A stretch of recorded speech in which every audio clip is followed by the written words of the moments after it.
Good afternoon, everyone, and thank you so much for joining us today for this very important Getting Back on Track Help is Here webinar with the U.S. Small Business Administration, the Public-Private Strategies Institute. We're just going to give it a minute to allow folks to get into the room here, so we'll get started in just a moment, but thank you so much for joining us today.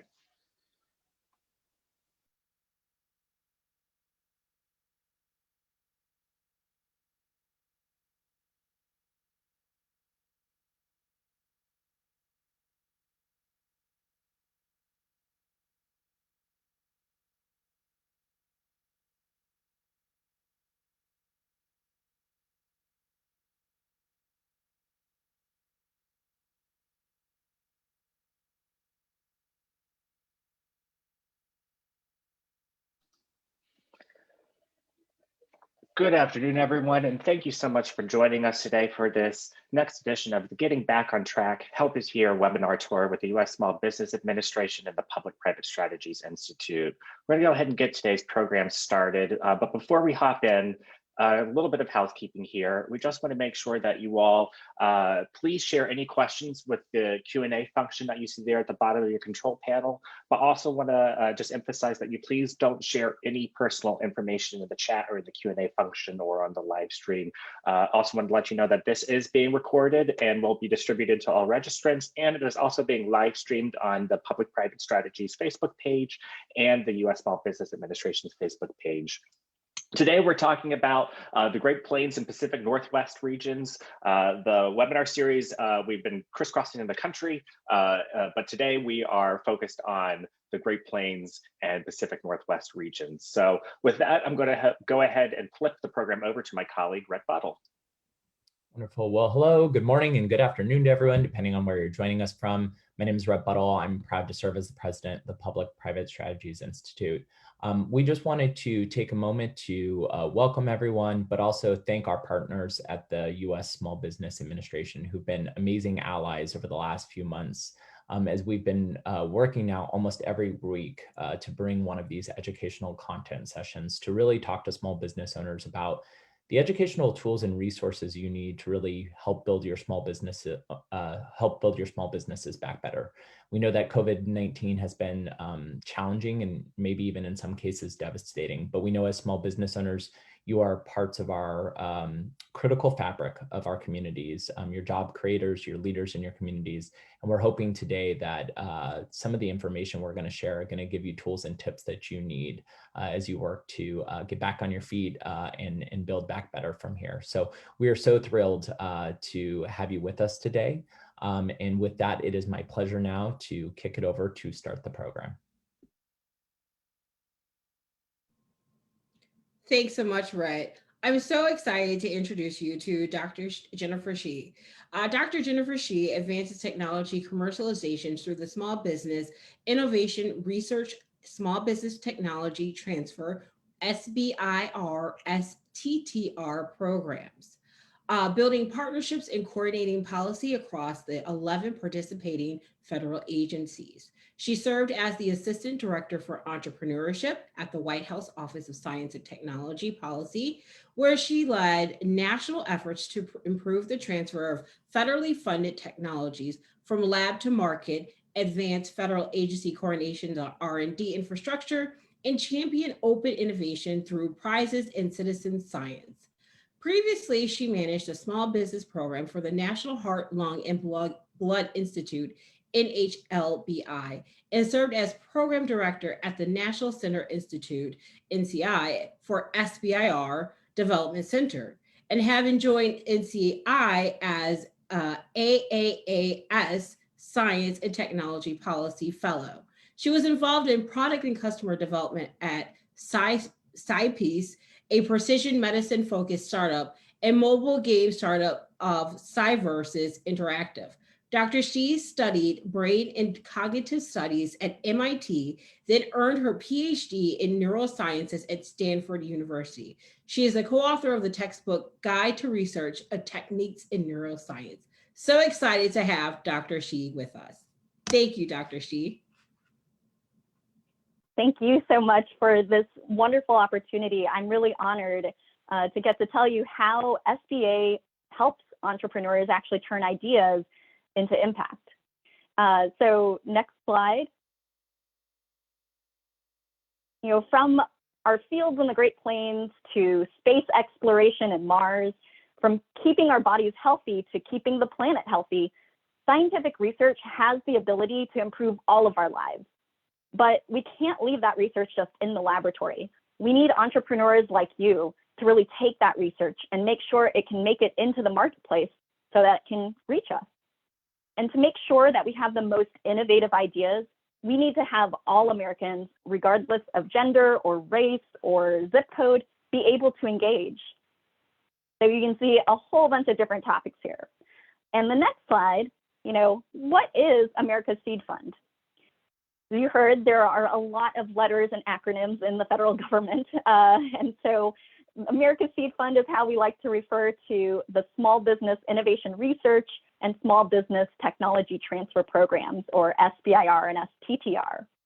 What that really means to you is it's over $4 billion each year that goes through 7,000 new grants and contracts to small businesses that do research and development, helping federal science agencies meet their missions of improving human health, protecting the warfighter, improving transportation, all the various ways that science and technology can have a positive impact. Some key things to note: the main difference between SBIR and STTR is that while small businesses can partner with universities and the nonprofit research institutions like federal labs around you, the STTR, Small Business Technology Transfer Program, requires that you partner. In the next slide, we talk a little bit about the structure. So this is staged funding. You can move to the next slide, please. It's staged funding. So it's up to $250,000 for phase 1, up to $1.5 million for phase 2. And another really key point here is this is not a loan. You do not need to pay it back. These are grants and contracts that are distributed through federal science funding agencies. Phase 3 is where the potential for really big dollars comes, which is that potential for sole source government contracts. Next slide, please. So why do people like the SBIR and STTR programs? That phase 3 possibility of winning sole source federal contracts for the technology you developed, getting it into use to meet those federal agency missions is a really big one. The other reasons are you get to actually keep the ownership of your intellectual property. The government also can't reveal the secrets within your data rights when you're performing this research for them for 20 years at least. And I think the biggest point is this is non-dilutive funding, meaning the government is not taking equity stake in your company. You own your company. This is funding that's going to help you do research and development that reduces your technical risk. And it can also help you attract later stage private funding. Next slide, please. So I told you a little bit about, why we do this program at the start. We want to help small businesses get their technologies into the marketplace to solve really big problems. And I think that's probably why many of you became entrepreneurs in the first place. The next slide. How do you know if this is really right for you? Key thing is you have an idea or you're working on a particular technology and you're looking for funding to advance it. There are two really key steps to find that funding through the SBIR and STTR programs. And of course, this is really about, you do need to be doing research and development. So it's not really for just purchasing equipment or commercializing a technology that's already been developed. Sometimes we really, you might want to adapt something, but that is a possibility for some agencies. And so there's some nuances. But the first step you need to do is figure out a science funding agency or agencies that might be interested in the area you're working. So next slide, please. So this slide tells you some of the areas and funding agencies that work and fund both the SBIR and STTR programs. So the Department of Defense, Department of Energy, Health and Human Services, of which the National Institutes of Health is one, NASA, the National Science Foundation. Next slide shows you the other 6 agencies that actually fund just the SBIR program, but still are really engaged in supporting small businesses in advancing technology to the marketplace for agriculture, Department of Education, environmental health, Homeland Security. Within the Department of Commerce, we have NIST and NOAA, and of course, the Department of Transportation. And then the next slide actually talks about, so once you've figured out, you know, what agencies are actually working in the area that you're interested in, one of the ways to really figure this out is by doing a search on sbir.gov. So this is a key resource to remember. If you forget everything else I just said, just go to sbir.gov and you look at what are the agencies looking for. So you apply to a specific solicitation. On the next slide, I talk a little bit about some of the support that agencies themselves have been providing for people who are new to the program. This is direct hands-on assistance for first-time applicants because we really want to make sure that we are pulling innovative ideas from across the entire country. So the Department of Energy actually just released their topics earlier this week, and they have an applicant assistance program free of charge, direct assistance if you are working on a topic that's relevant for their current solicitation. On the next slide, a more general resource that I really strongly encourage you to check out are your local resource partners. And you're going to hear about some wonderful resources from the regional administrators for the Great Plains and the Pacific Northwest. I do want to also flag that specific to SBIR and STTR, there are a number of statewide support organizations that you can find here. So for example, in Oregon, Virtue Lab is an awardee of the SBAs that is specifically out there to help people in the research and development space apply to the SBIR programs. Next slide, please. So another really key thing, and this is great timing, next week we actually have our National SBIR Week. We have so many resources available, recorded as well currently if you're not able to join us next week, but all throughout the week we'll be having panels that are live Q&As with federal program managers from across the federal agencies that actually fund the small businesses here. There are hundreds of one-on-one meetings, agency roundtable sessions, and I particularly want to highlight on Wednesday, July 21st, we are partnering with the Federal Lab Consortium and the Minority Business Development Agency for the Envision Tour.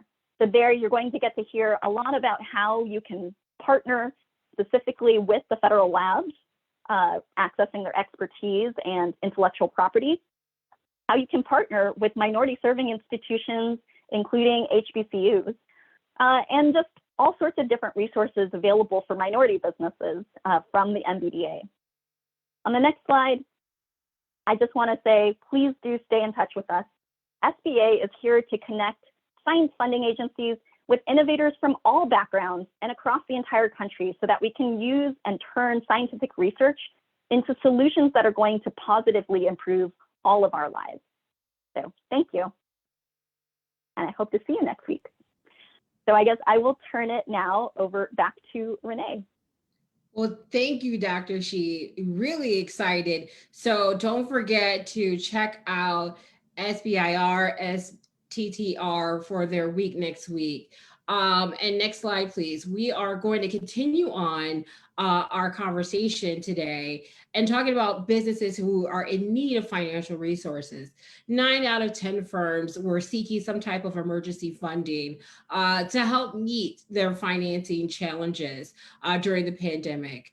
82% sought a PPP loan, and then Congress also passed several laws, including the American Rescue Plan, CARES, which were focused on helping small businesses and consumers during this time. Next slide, please. So today we're going to talk about 3 things. We're going to talk about relief options that are available for your business, role of vaccines in getting back to business, and then also making sure you're taking your business online and growing it beyond the pandemic. So first, relief options available to your business. And I'm excited because we have 2 amazing, dynamic acting regional administrators. And first up, we have Marty Golden. And Marty is the district director for the Portland district of the U.S. Small Business Administration. As a district director, he is responsible for the delivery of all SBA programs and services, as well as coordination between the SBA, the district's Small Business Development Center, SCORE chapters, and the Women's Small Business Centers. Programs and services delivered by the SBA include the Loan Guarantee Program, which is delivered through more than 80 eligible lenders, assistance in government contracting, exporting, and trading. The Portland District Office, which covers 30 of the 36 counties in Oregon and 4 counties in Southern Washington, and includes the Vancouver area.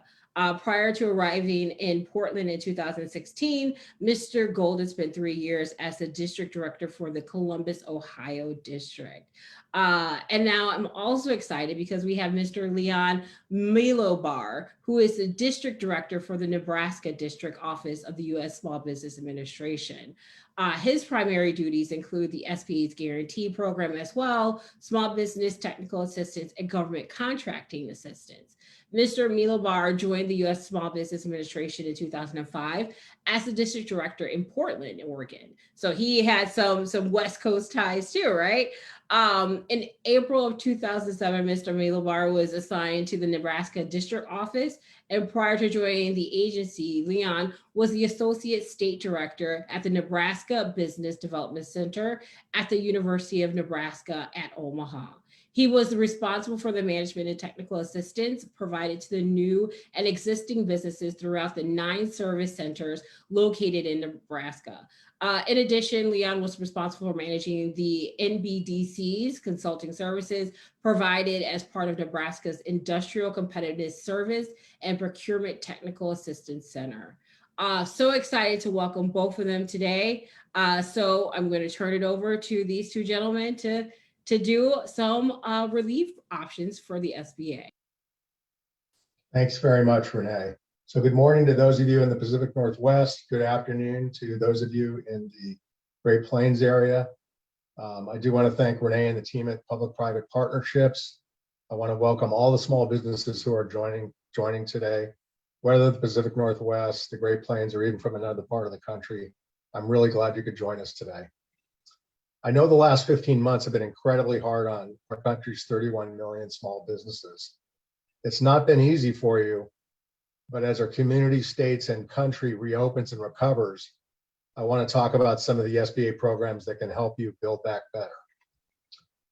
So let's start with talking about provisions of the American Rescue Plan. The first is the Shuttered Venue Operators Grant.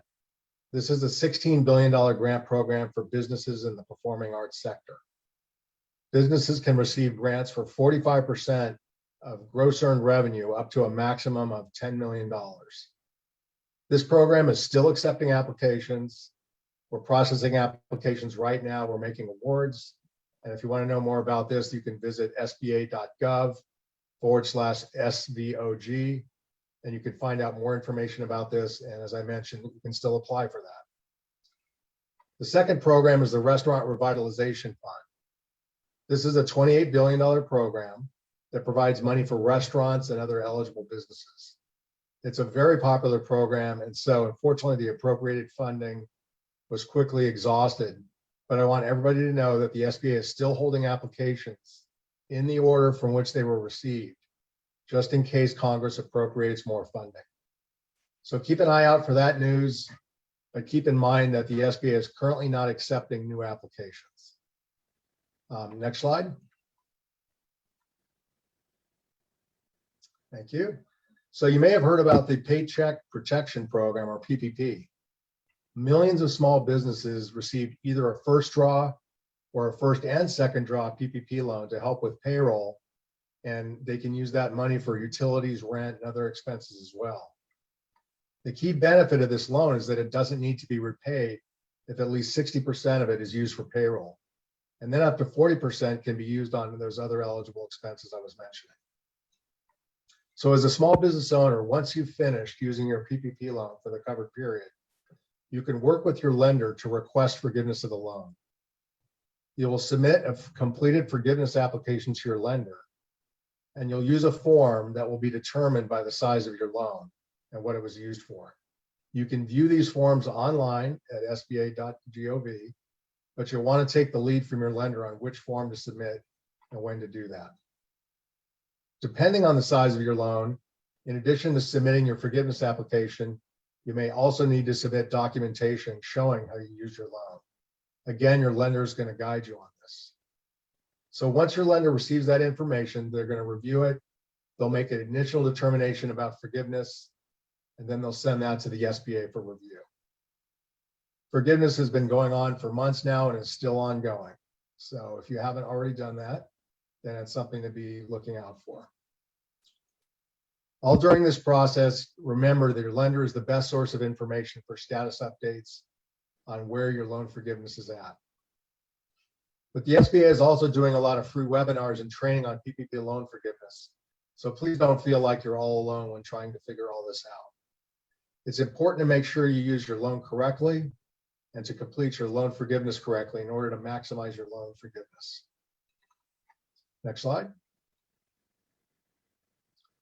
So now I'd like to talk about a number of SBA programs that can assist small business in getting access to financial assistance in a variety of ways. There are SBA loans to help you with working capital and ongoing expenses, or funding for big ticket purchases like commercial real estate or equipment.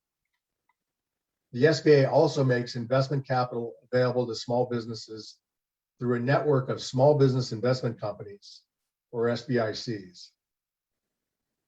The SBA helps small businesses that have been affected by natural disasters as well. Here in the Pacific Northwest, the most recent disaster declarations were for droughts in part of the Northwest region. Other states have seen the impacts of storms, hurricanes, flooding, and other issues. The SBA provides disaster relief to help small businesses get the working capital they need to keep going and to meet their expenses after a disaster. For small businesses which work on contracts, the SBA has a Surety Bond program, which can help companies either establish bonding for the first time or increase their bonding capacity in order to bid on larger projects. And lastly, the SBA also provides grants for a number of different initiatives which help organizations support small business owners. So let's move to the next slide and we'll discuss each of these in a little more detail. SBA loans are provided directly by banks, financial institutions, credit unions, and other lenders. And if we have any SBA lenders watching today's event, I want to say thank you very, very much for what you've done to assist millions of small businesses around the country during this last 15 months of pandemic. So the SBA's role in lending is to guarantee loans made by SBA lenders. This guarantee allows lenders to make loans that they probably wouldn't otherwise make. They can provide you the financing you need for a variety of small business needs through a 7(a) program, which can help buy inventory, pay rent, make payroll or other expenses. And if you need to make a big ticket purchase, the SBA 504 program is a great choice. It can help you buy or replace equipment, buy land, and buy or build commercial real estate. Additionally, we also have a microloan program because not every business will qualify for a 7(a) loan or may not need a large loan. So sometimes a business just needs a little bit of capital to start up or to continue operating. This is where the microloan can be a great fit. All the programs are outlined that I just talked about are outlined more on the SBA webpage, www.sba.gov. So if you've heard about this and think it might be a good fit for your business, what's next? Well, the first step is to find a lender. So let's go to the next slide. The SBA understands that not all small businesses have an existing banking relationship. So we have a way you can easily and quickly connect with potential lenders via what's called the Lender Match platform. This online tool allows busy small business owners to answer a few questions about their company, and in 48 hours, they'll get referrals from lenders who may be able to assist them. I want to note, though, that Lender Match is a loan application, so once you get connected with a lender, you'll still need to work with them to complete and submit a loan application and whatever documents they need to process your loan. The Lender Match is a great tool, and it's an easy way to get started making connections with lenders. And these lenders will often be out of the area that you're in. So you can often go to your local banks, but Lender Match is a way to go wide and hit the whole country. Next slide, please. Actually, it's Renee here, and I'm really excited because we have Senator Wyden here, and we want to introduce him. We're really excited that he has joined us. And just so people know, Senator Wyden, who is a senator who has secured landmark healthcare and economic wins for our workers and retirees. He's always citing the need to throw open the doors open for government for Oregons. He holds open to all town hall meetings in each of Oregon's 36 counties each year. And he's also the chair to the Senate Committee on Finance. In advocating for the needs of working families, Senator Wyden wants a tax code that gives small businesses and families an opportunity to get ahead, not that rigs the rules for multinational corporations or the mega rich. He led a pioneering expansion of unemployment benefits to help workers shoulder the economic burden of the COVID-19 health crisis, which economics say added more than $200 billion to the economy at a time when it was desperately needed. He was updated the Medicare guarantee, which improved services for seniors with chronic illnesses. And during COVID-19 pandemic, he secured Medicare coverage for telemedicine so homebound seniors could safely access medical care. I'm so excited to introduce to you all Senator Wyden. Renee, thank you so much. And your introduction was unquestionably inflationary. And I want to note that it's my understanding on this discussion, we have Oregonians. For half a century, my home has been Oregon, most wonderful place to call home. And I'll also note we've got a lot of Midwesterners, and I was born in Wichita, Kansas, because my dad, his first job in journalism was at the Wichita Eagle. So it's great to have a chance to be with all of you. And of course, what we're talking about is building back better, getting back on track. And it's not exactly an atomic secret that small businesses have been ravaged by COVID. And I think we all ought to take as our kind of lodestar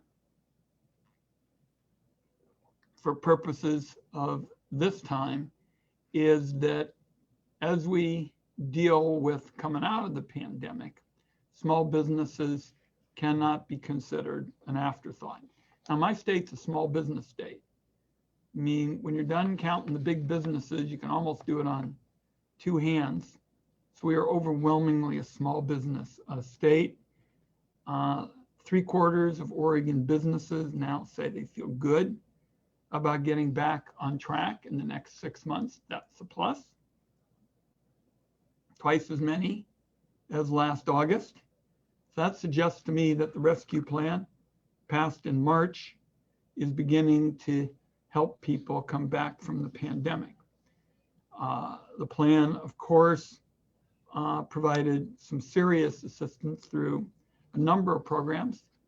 And I want to note there's a whole lot of additional work that needs to be done. I supported additional funding, for example, for the restaurant revitalization program, because restaurants are so important to my hometown. My guess is a lot of the hometowns where you all reside as well. We've been working to oversee distribution of the Shuttered venue operator grants. This is for hard-hit theaters and music ventures, performing arts organizations. And I want you to know, Renee made mention of my being chairman of the Senate Finance Committee. We are going to put a special focus on creating more opportunities for small businesses in the various economic packages you're hearing about now. We have a bipartisan bill, we have separate transportation bills.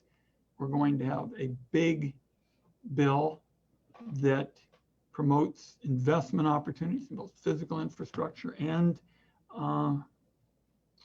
investing in people. So we're interested in your ideas and your input. Finally, I think we all understand the importance of vaccinations, because that's part of the linchpin of getting back on track. Widespread vaccination is key to the new normal. So I'll just give you my take on it. If you haven't been vaccinated, I hope you will be. We have said in this country, this is going to be a choice for individuals. I do hope that folks who haven't been vaccinated will do so. A lot of work to do in the spirit and heart of all you small businesses that are following this, and America's small business community. The work that you're doing, that spirit and heart, goes a long way to having economic success in our country. And as chairman of what is arguably the go-to committee in the United States Senate on economic growth, innovation, and job creation, I say to our small businesses today, from Oregon to the Midwest, Godspeed and God bless. Thanks, everybody. Thank you so much, Senator. Marty, we're back to you. All right. Nice to hear what Senator Wyden had to say. He's a senator here in Oregon, as you mentioned. So let's go to the previous preview. There you go. No, right after lender match. Next slide. There you go. Thank you. So as I mentioned a little bit earlier, the SBA assists in disaster areas all around the country. Right now, I know the SBA is helping Floridians who suffered in the terrible building collapse in Surfside, Florida. Businesses, small ag cooperatives, and nonprofits located in a declared disaster area that have suffered significant economic injury may be eligible for an SBA economic injury disaster loan. The SBA does significant outreach to media, chambers, and other stakeholders in areas where a disaster has been declared to get the word out. But if you'd like to find out what's going on, you can also go to the SBA webpage to find a list sorted by state and county of declared disasters so that the SBA is currently providing assistance for. So before we move on, I want to thank everybody for their attention. And now I'm going to ask the acting Region 7 Administrator Leon Millibar to jump in. He's going to be taking over from here. And thanks again. And Leon, are you ready? All right. Marty, thanks for the introduction. Renee, everyone, thank you for joining today. I'm always so happy to be able to go ahead and talk about the number of programs and assistance that's available for those of you who are in business looking to grow your business.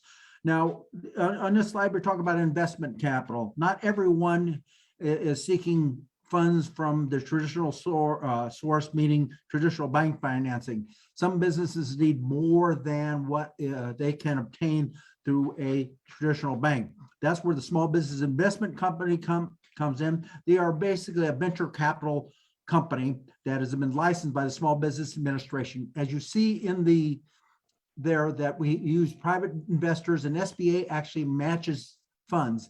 This fund, the Small Business Investment Company, is focused in on certain sectors of the industry that are traditionally very fast-growing businesses that need, as I said, more than what you would traditionally find through traditional bank financing. So think of it as again, a venture capital, and they focus on specific sectors.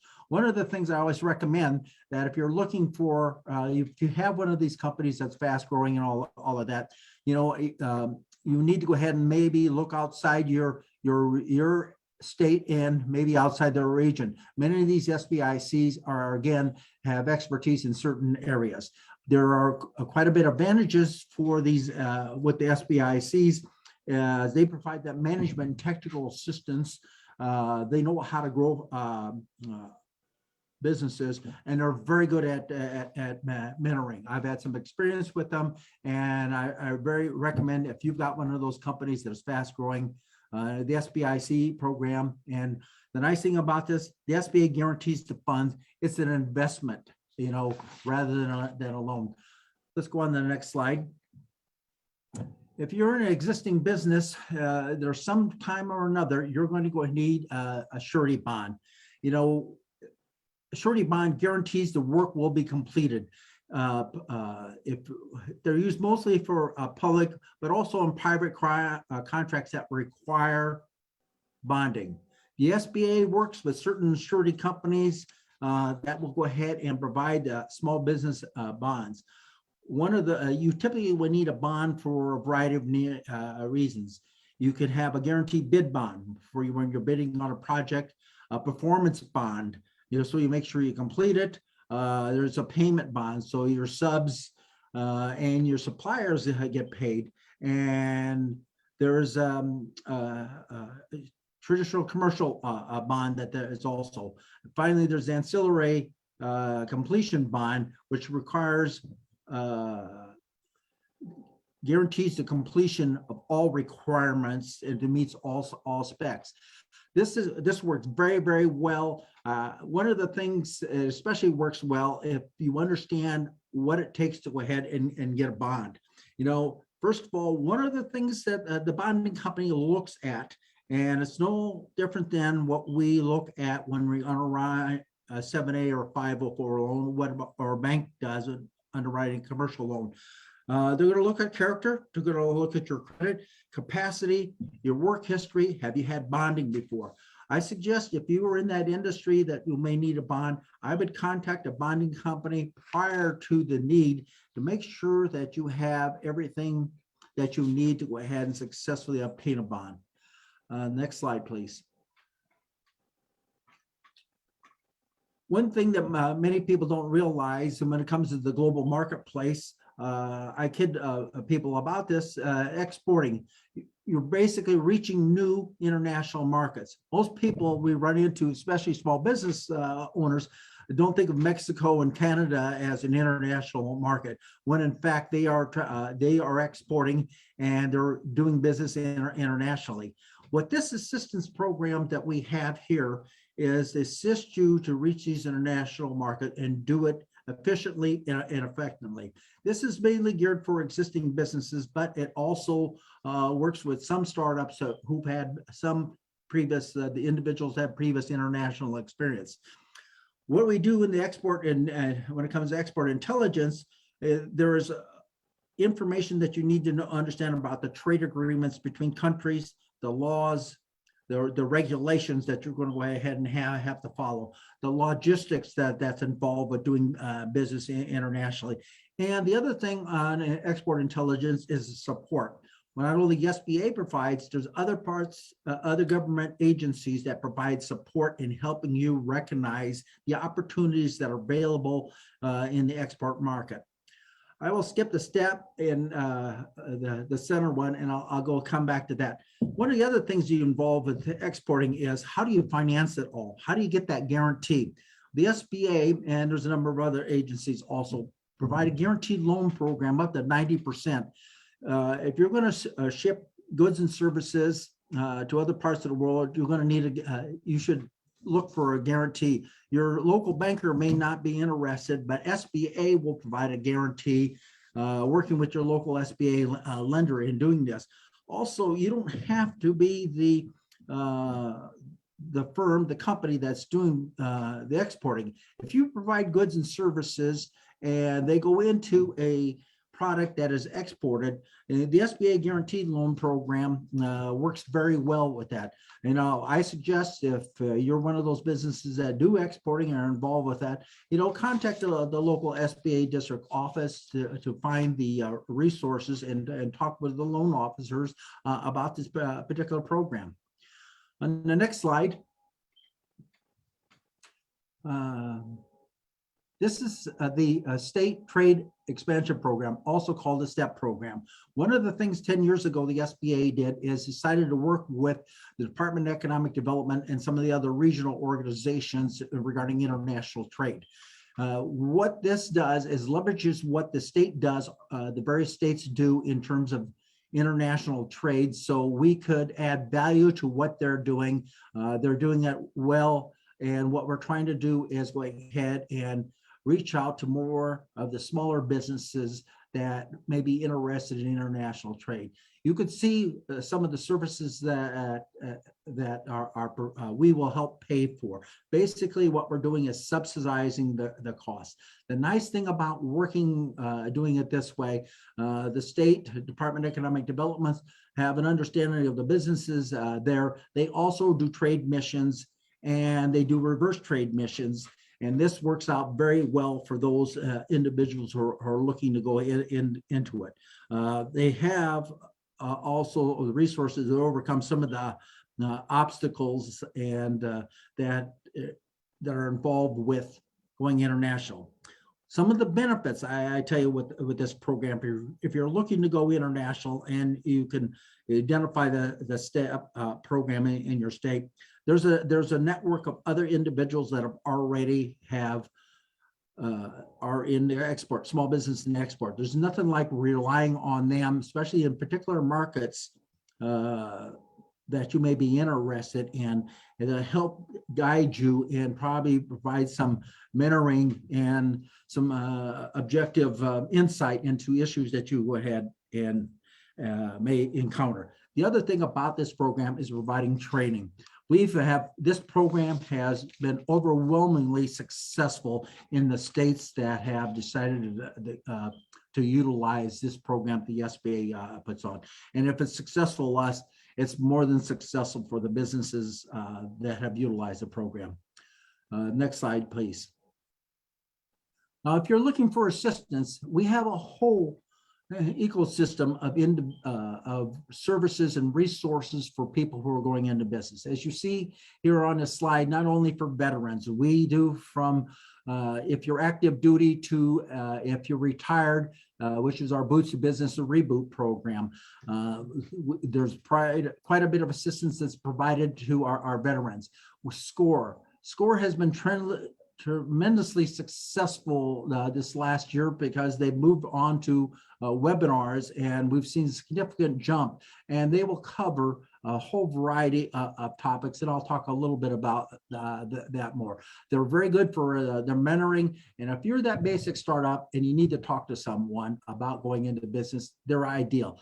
SCORE also members are those individuals have been in business before, so they know what you're going through, and that will help reduce the risk of you going into business. We have the Women's Business Center. They do training, they do mentoring. That's at one-on-one. We find that there are more women start business every day than men do, and this is one of the things that we find the Women's Business Center located in almost every state, and some states have mobile centers that works out very well. If you want more upgraded technical assistance, I suggest going to the SBDC program. Not only business plan, they help with loan packaging. They've helped significantly with the PPP program and other programs that are out there. They're also wonderful when it comes to business transitioning. If you're buying or selling a business or need evaluation, we find many SBDC programs have moved that direction. As you see, there's a whole list. We also have, there's a number of Native American resource partners. I'm familiar with Onabin. We have various tribal organizations in Nebraska too that we work with. But this is only part of them. When it comes to small business and that technical assistance, contact the district office, because we have the micro lenders are doing training programs. Our lenders, our chambers, our economic development groups. That is one of the advantages of talking and meeting with the district office staff, because there are so many resources that are available out there. And if you have a specific issue or need specific information, it's easier to go ahead and identify that and solve that issue that you may have by speaking with us. Next slide. This is one of our newest programs, Community Navigator program. It is one of the initiatives that we're rolling out, and it should be rolled out come September. This program is to reach the smallest businesses in our community in the underserved market. We're looking at utilizing community resources to reach these underserved groups. We're going to utilize economic development groups. We're going to use faith-based, urban link, a whole variety of different to help reach those individuals that are typically hard to reach. We're looking for organizations that have that connection to these groups. We have services to provide. There's opportunities out there, and sometimes what an individual needs is that education and technical assistance to make their dream of owning a business a reality. I want to thank everybody. Rather than taking any additional time, I'd like to, Marty, thank you very much for the lead-in, and I'll turn it back over to Renee. Thanks, guys. Well, we're going to move into some more opportunities, such as private sector support. Marty and Leon talked about more specifically what the SBA can do, but also there's opportunities outside of that. And you could easily do an online search to find private sector support. Please be mindful that there are predatory lenders out there and predatory grants. So you want to be very sure that you do your research and due diligence to make sure that they're not trying to scam you and take your information. Next slide, please. Additionally, there's state and local governments that are out there that have created programs to provide businesses that have been impacted by COVID-19 with some sort of relief as well. So check out your state and local offices, whether it's the Economic Development or Department of Commerce in your region, to see if there's any opportunities there. Next slide, please. Now we're going to talk about the role of vaccines and getting back to business. So small business owners and the COVID-19, right? Majority of small business owners say that it's very important that their employees get vaccinated. More than half of small employers say their workers are turning to them with questions. More than 80% of small business employers report having informal conversations with their workers about vaccines. More than half of small business employers in a survey have also said that those formal conversations include one-on-ones with their employees and more so engaging their workers on vaccinations with their communities as well as families. Small businesses owners are also taking actions and are leaders in their community by getting vaccinated themselves and also taking that leadership role on helping their communities become vaccinated too. So how can vaccines help you get back to business? They're helping to allow you to operate at full capacity, bring back customers from your community, reduce staffing issues caused by COVID-19 and exposure of the infection as well. One thing that you want to make sure you do is create a COVID-19 vaccine plan. All businesses, regardless of size, big and small, need a vaccine plan. You want to review your state and local guidelines and policy, and also seek legal advice. Consider incentives in how you're going to roll out that plan, such as the new paid leave tax credit for employees to get the shot and also to recover from side effects if in fact they do occur. Keeping your employees appraised of updates of vaccine eligibility, where they can get one, register for it. You can go to the vaccine finder to locate that in your local area. If you live in an area that's disproportionately impacted by COVID-19, there is a link that, and again, we're going to send this webinar to you so you can click on these links. But the Department of Health and Resources and Services Administration has also put this out where you can get guides and opportunities find resources for your business. Whether you encourage or incentivize or mandate, communicate whatever your plan is to your employees, both written and in verbal matters. And then also continue to follow the CDC, the Center for Disease Control and Prevention, guidance on whether it's wearing masks, how to social distance, and even after all of your employees are vaccinated, what to do. Additionally, we're going to again send this out, but there's more toolkits that you can use. There's the Center for Disease and Prevention vaccination toolkits, and then the campaign resources and toolkits from Department of Health and Human Services. And they have a campaign called We Can Do This, and you can go there and find some resources for your employees as well. Now, talking about those tax credits, the American Rescue Plan of 2021 allows small and mid-sized employers and certain governmental employers to claim refundable tax credits that reimburse them for the cost of providing paid sick and family leave to their employees due to COVID-19, including taken leave by employees to receive or recover from COVID-19 vaccinations. You want to make sure that you consult your tax professional in order to take advantage of these valuable credits if your business is eligible. So you want to make sure you talk to your provider of your taxes to make sure this is an option for you. Next slide, please. So the Employee Retention Tax Credit, also known as the ERTC, is a refundable credit that businesses can claim on qualified wages, including certain health insurance costs paid to employees. Again, there's different breakdowns depending on the time frame that you would like to use this credit. So you want to talk to your tax preparer to make sure that you are eligible for this credit as well. And then finally, the paid leave tax credit. It's eligible as employers are entitled to this tax credit for wages paid for leave taken by employers who are not able to work or telework due to reasons related to COVID-19, including leave taken to receive COVID-19 vaccinations or to recover from any injury, disability, illness, or condition related to vaccination.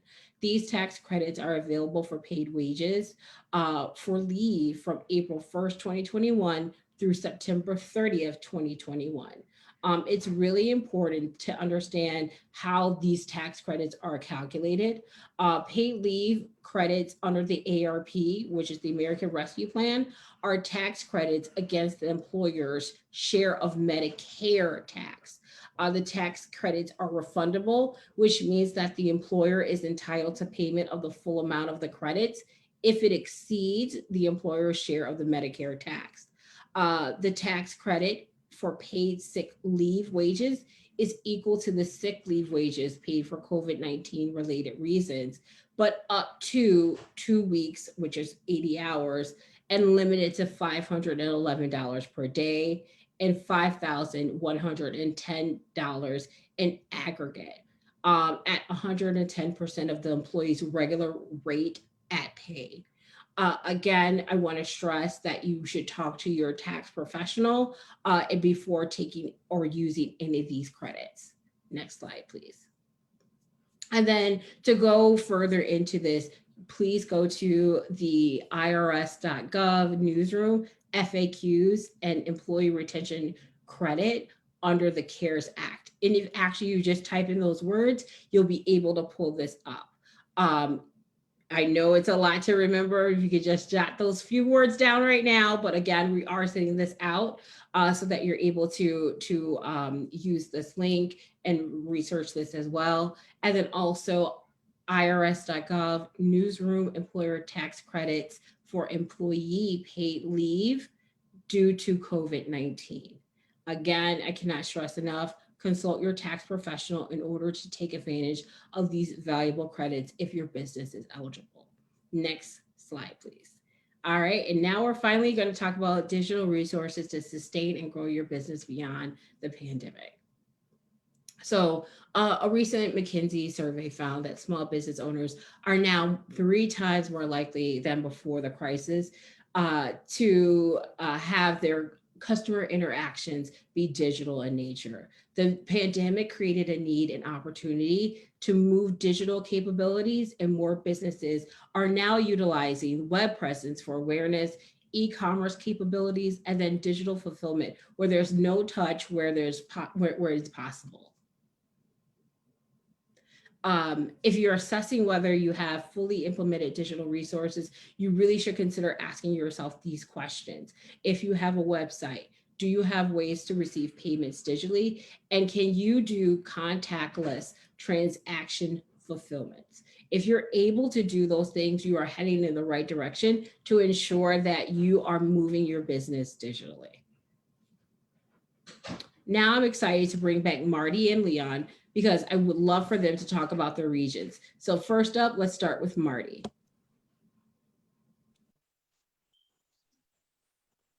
Thanks, Renee. As you can see here in the bottom of the chart, we have 4 district offices in the Pacific Northwest, Region 10. Alaska, Boise, which handles Idaho and a little bit of Washington. Portland handles the western part of Oregon, really everything except for the 6 counties on the east. And then we also cover 4 counties in Southwest Washington. And then of course we have Seattle.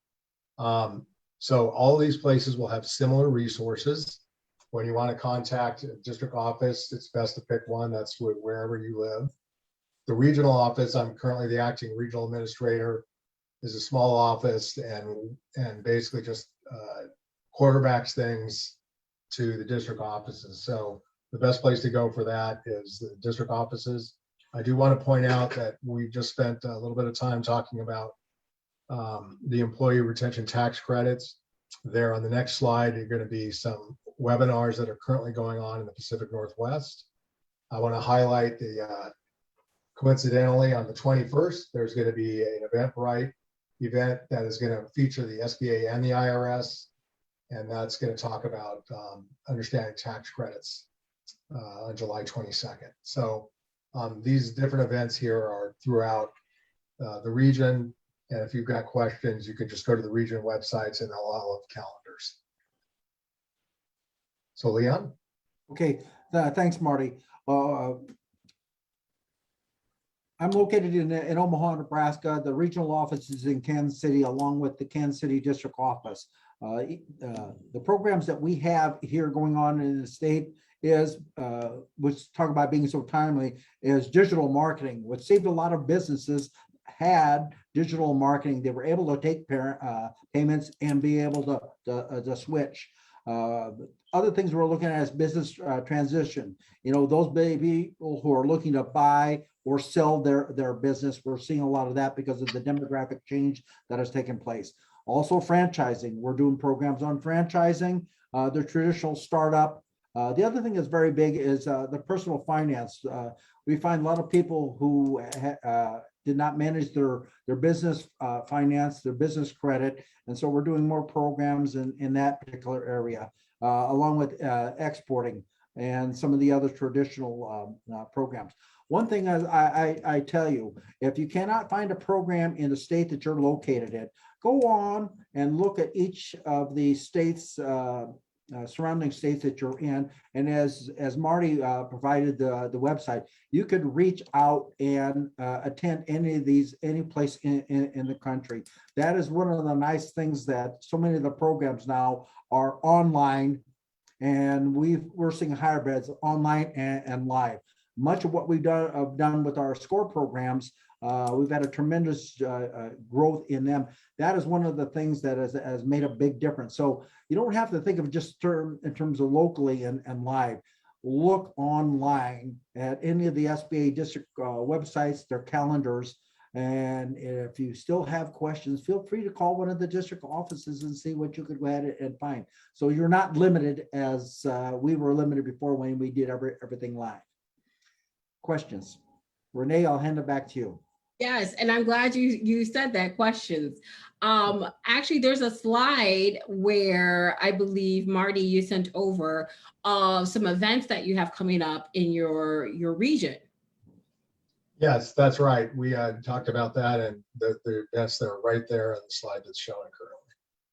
So there is on July 21st, a tax and business basics for small businesses. July 22nd, as we were just talking about understanding those tax credits that I talked about, which were the paid leave, the ERTC. July 23rd, updates to the PPP loan forgiveness instruction.